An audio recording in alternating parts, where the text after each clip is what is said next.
Shazam! I'm sorry. Sorry, I was trying to hold back my call. Yes, Shazam! Sorry. This was a movie that I didn't have the luxury of seeing in theaters. Neither one of us did. It actually came out on a weekend while we were out of town. We were going on vacation. Oh, we were skiing. Yeah. Yes, that's right. Okay. Yeah, but it's something. It's just life gets in the way, and life finds a way. I mean, we could. You want to spend the next hour and a half talking about Jurassic Park?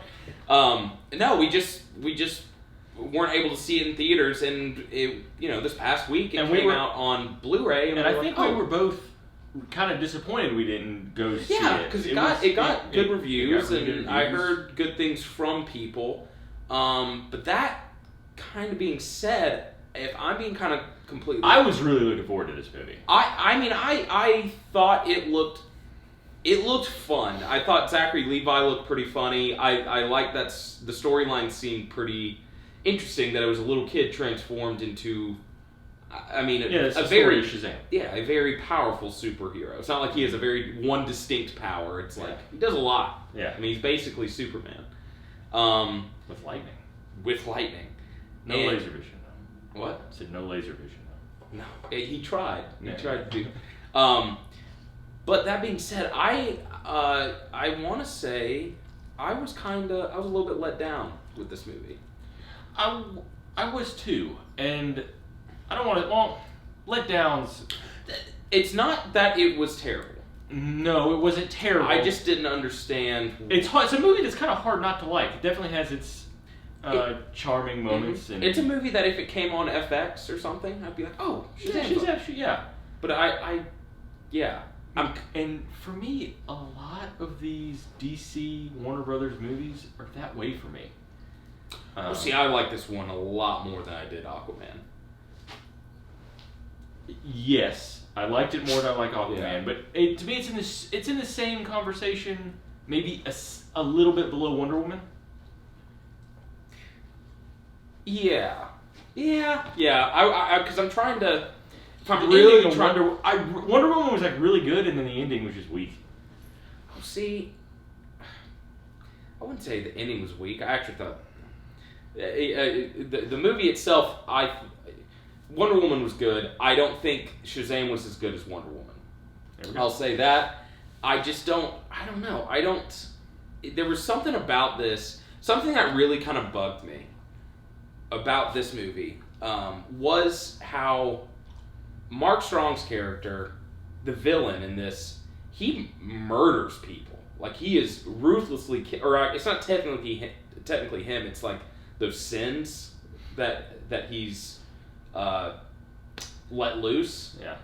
And they are murdering people. Like, it is ruthless killings, and that is juxtaposed with Billy Batson doing like these childish kind of just having fun. That things. Didn't bother me so much. It was I thought that was supposed to me. That's supposed to be the stepping stone. But I couldn't figure out. Really. I was like, what? That's supposed to be the. Well, to me, that's supposed to be the contrast. Is he is a kid, and this is what he's gonna have to step into. Like, shit's getting real. Yeah. But it was just I didn't like about it. It was such a stark difference. What I didn't like about it is the 7 deadly sins, that they had no character. Like, you would think they would embody. Yes. Each one would embody their name. I thought when it was when it's revealed in the movie that these 7 deadly sins are now released and they're in the eye, and it's in Mark Strong, and then it's revealed that they will exit his body to basically kill or do. They're just monsters. They're monsters, but that's just it. They're just monsters, and I agree with you. I wanted them to show them doing what their title was. So if it was greed, or if it was envy, or if it was, they kind of played on it at the end with envy, because that was the only way for envy to get out of Mark Strong. Yeah.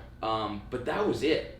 They didn't show, lust would have been kind of hard to show. And but again, that would have been, I guess that's might be how the comics are written. We've never read that. But that was just something that really bothered me. Something that else really bothered me in this movie, he catches a bus with glass windows. I see that one. Because we watched it. We watched that last night, and man, we watched it twice. In both, the first time I watched it, I was like, he's holding that bus up by glass windows. The second time I saw it, it pissed me off even more. Which is hilarious because I literally was like, oh, I mean, this movie's so unbelievable to begin with. He's holding the bus by the glass windows. I know, I get it, but it's like, of all things, it really bothers me. Okay, man.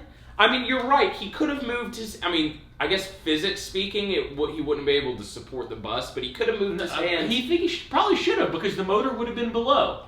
It would have been the heaviest part. All right. I mean, that didn't bug me as much. That bus would have crushed him. It would have gone and fallen onto his face. It would have just, it would have gone through his hands.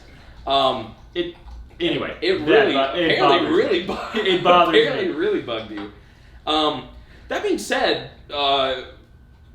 it wasn't as cheesy as Aquaman, but there was a lot of jokes, and the more I've let it sit is kind of like, well, I mean, he is a kid. Mm-hmm. He's 13, or was he 13 years old? 14 years old, and it's just going to be kind of a lot of joking around.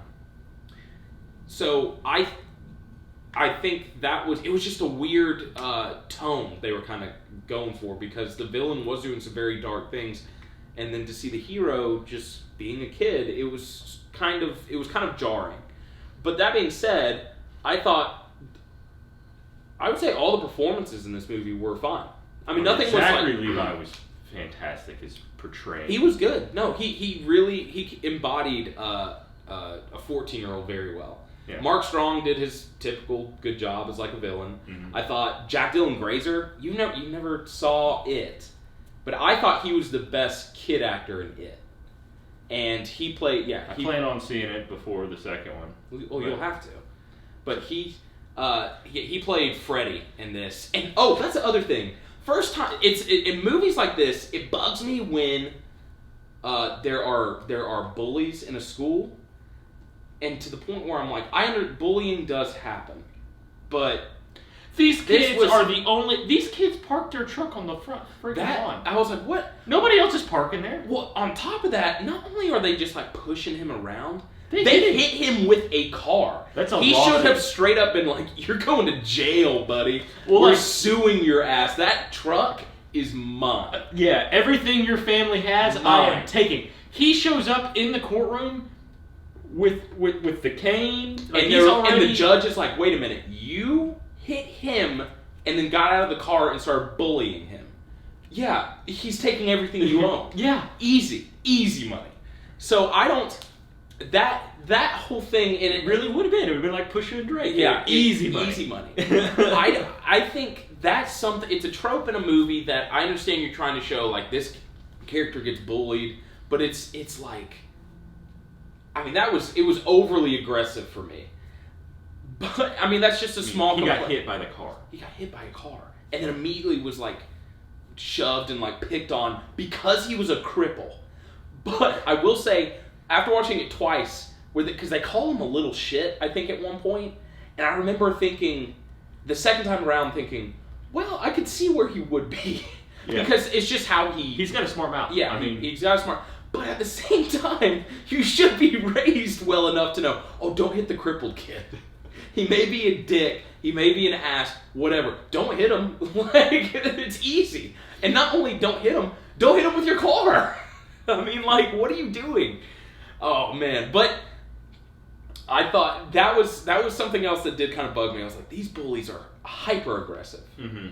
And it's like, it also appeared that those two bullies were their only friends were themselves, which makes sense because, like, who wants to hang out with kids that are picking on not only someone that's crippled, but someone that's a foster kid. Mm-hmm.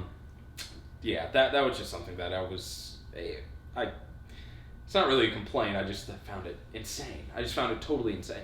I did think it was strange, too, how Billy got his powers. In the sense that they didn't feel earned. Yeah, like everybody else had to pass that test of standing in front of the 7 deadly sins, listening and then to what they were saying, and trying to resist grabbing, being like having a true heart. What did they call it? It was like a test of heart type of thing. And with this, it was like, I'm shit out of luck. You're dying. You're gonna have to do. Yeah, you're the best I got at the moment. I guess it was just like, and the only thing you saw of Billy that would have shown he had a good heart was that he did stick up for Freddie, his crippled foster brother, when Freddie was getting bullied. Mm-hmm. That was it. Up until that point, you saw him trick police officers into... Those police officers were dumb, but trick them and then got in their car to steal information from... Like, it showed... Yes, he had a rough childhood, but it did not show him in the best light up until he helped out Freddie. Yeah. I mean, in no sense did you think he was a bad No. kid. He was just he definitely looking for his mom. He definitely was in terrible circumstances. Yeah. That's another thing. I know it's definitely part of the story, which is it would be difficult for him to come to the realization of, my mom didn't want me. Mm-hmm. But if you looked at this, I mean, even looking back at those circumstances, you've got to know, right? I mean, that's something... It's one thing if you were kidnapped or taken by someone, but the fact that you almost immediately found the police and your mom didn't come look for you, which means she didn't. Or go to a police station and go, my child's missing. And well, that's my point. Yeah. It's like, you would... Yeah. And that woman, it's not probation officer, but the social worker at the beginning was like, she's like, it's time to sit you down and tell you straight, like, your mom is not looking for you. Yeah. To which, as the movie went on, it was like, yeah, she was right, like, completely. It was quite obvious, and then that's why that scene at the end was kind of, it was expected. I mean, it did get to you, because it was like he finally found his mom, but she was like, I can't have you in my life, and then it was that sudden realization. It was, and in her mind, it was, you were going to be better off not being raised by me. And obviously, in the long run, it did. He's also the foster family foster family's great. Is awesome. Yeah. I thought Darla was really cute. Mm-hmm. How she was always talking, but then she and that's something I do like in movies. I don't like in movies is where it's like someone finds out you're a superhero and they're struggling so hard to keep it secret. And Darla, she just keeps it secret until someone figures out, and then she's like, "Y'all figured it out!" And it showed, like, it was cool just to see a character go through that of like, she was a good sister and didn't tell anyone, but then the moment they figured it out, all she wanted to talk about was that he was a hero. But yeah, I mean, it was an awesome I thought the parents were really good. Like, I thought they were really funny in that type of foster parent trying to make sure everyone gets along, or that they're nice to people. Not only were they funny, but it was like they were genuinely concerned about the kid. Yeah. Which is not always the case with foster parents. So to see that portrayed in the film was really kind of refreshing. What would you give this movie? I mean, action sequences, there were some really kind of cool ones. It was really funny. It was charming. Maybe like a B-. Yeah, I might go C+. C makes it seem like it's not that good of a movie, and as many complaints as I have, I'd still walk away from it going, I would watch that again. Yeah, like it's not a bad movie in any sense. Something that's my point. All right, well, I'm glad we're now on the same page. That means I did like it. I'll watch it when it's on. I liked how they handled him figuring out what his powers were. Yeah, that was really cool. I wouldn't even say cool. It was smart how they handled it. Mm-hmm. Because usually in superhero movies, it's just like they just figure it out. And with this, it was like they have no idea what powers he has. Mm-hmm. Or how to use them. Let's test out everything, and that's what they do. And I thought that was pretty well handled. But yeah, I think, I also think that this universe, this world they created with this character could be very interesting, especially with The Rock going to be portraying Black Adam, and some of the other things, cause you've got the whole thing with the doors. Like, what's going on with that? I don't know what that is. But then I didn't read the comics, so no. But again, there's a lot of stuff that I felt like this movie was like. This movie is about just how he became Shazam, and you don't need to worry about anything else. It was like we'll because get to there's that a later. lot of because there's a lot of stuff that happens. That I mean, joking aside with the glass and the bus and like, there's stuff that happens and you're going, that's not explained or that wasn't, which I think takes away from the movie as a whole. But if you look at it as a grand scheme of movies, it may be a great. It's a good intro movie. It's a good intro movie. Yeah. I think this is definitely a movie that. I mean, because I just don't know too much about Shazam. Like, I know an okay amount about Spider-Man. I know a decent amount about like the super popular superhero movies. Mm-hmm. But Shazam, I didn't really know anything about. And going into this, there were just a lot of things that I didn't know what they were. I didn't know who. None of these characters or things were like iconic for me. So I just hadn't. I was going into it with just a fresh mind. And it was there are several things that are unexplained, and the hope is that they will continue to answer these down the line. So, but you B-? B-. Yeah, C+. I'm thinking I'm still sticking with C+. So, yeah. All right. Well, we'll catch you next time with OurTake.